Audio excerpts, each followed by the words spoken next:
Hello, people who watch my videos. It's Dave Earl, or you can call me sflogicninja.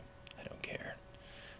Finally getting back to you after being sick and going to the doctor and having them do strange things to me.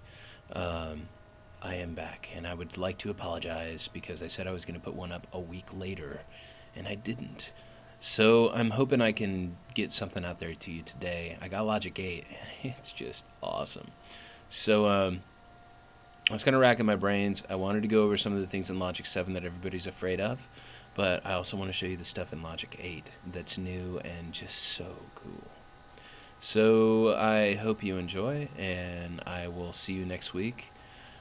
I'm hoping I can start producing these every Sunday, so we'll see how that goes. But thanks a lot for watching, and I'll see you later. Okay, so today I wanted to go over the Exs24 Sampler that's built into Logic and show you a quick and easy way to load in some samples. So you could, if you wanted to, go to the Finder and shoot those samples into your audio window, or your audio bin that they call it now in Logic 8. But in this case, I'm going to record my voice. So I'm going to hit record, and I'm going to record some of my voice. Boom. Dum. Dum, dum, dum.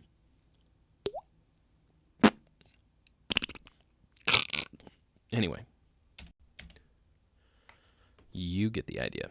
So I'll turn the record off, and now I'm going to use something called strip silence. What strip silence does is it's going to look at the transients of the audio that I just recorded. So that's basically where there's a sharp spike in amplitude, and it's going to split this one audio file into several regions. Okay, now those regions are still pointing to the original audio file. So I'm not actually physically splitting the audio file, the one that's sitting on my hard drive. I'm just creating some regions that point to different areas of that audio file. So I'm going to go to Audio, Strip Silence, and now I get this window. So right now, with the default that it was set on from last time I was using it, it's already split it up into its own components here. I bet you that each one of these is where I'm saying something.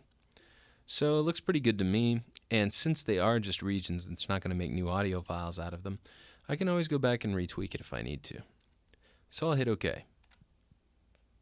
Now those regions are located right here, right in the Arrange window. So I can go ahead and listen to each one. Boom.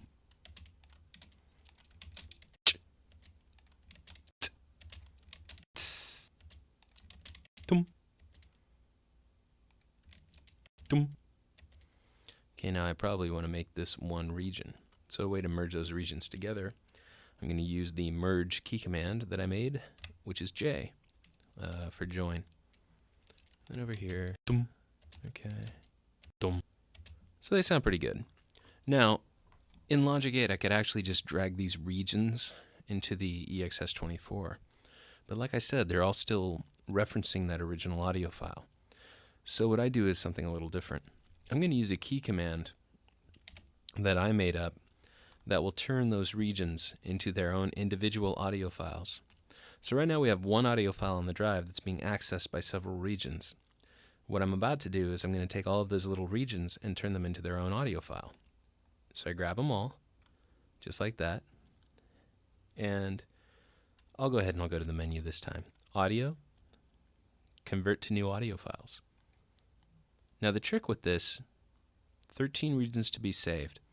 So the region names are going to be kept intact when they get created as audio files. So I'm going to create a new folder just for organizational purposes, and I'm just going to call it mouth. Now, you don't have to do that, but I like to do it. And I'm going to say save. So now, all of these are their own individual audio files. So I'll go to my EXS24, double click here, and if I hit edit, that's where I'm going to create my instrument. So what's cool is they give you this browser. Okay, this is where we create our instrument, and we edit our EXS24 instruments. The way that they created it in Logic 8 is very much along the same lines that they have iTunes and iPhoto and all that kind of stuff.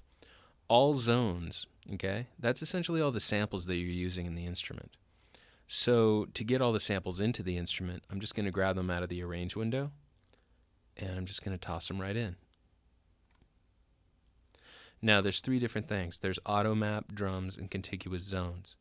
Auto map means that it's going to try and read the file, the naming of the file, and guess where it's supposed to put it on the keyboard. Drums, it does the same thing, but it looks for SN for snare drum, it looks for BD for bass drum, HH for hi-hat.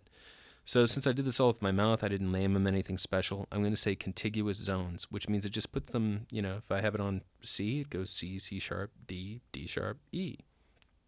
Simple enough. So I'll hit OK. There they all are. Now, what's also kind of neat in Logic 8 is it automatically loads this sort of default preset bank where I can play this instrument. So if I go down here and I hit these keys, and also if I hit the keyboard, anyway, kind of fun.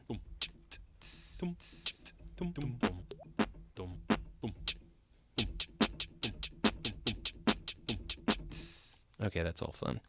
So that's pretty neat. And then if you had a bunch of samples that were all of the same type, like let's say they were all kicks or all snares or all hi-hats, you're able to select them, and you can very easily create a group by just dragging them over here. Now, what are groups good for? Well, we'll have to go into that into another lesson, because I just don't have that much time. But once you're done, instrument, save as. Now it also has export sampler instrument and sample files, because where it's going to save it right now, it's going to save it into your project folder. It's going to make it dependent on your project. If you ever toss this project, it's gone for good, basically.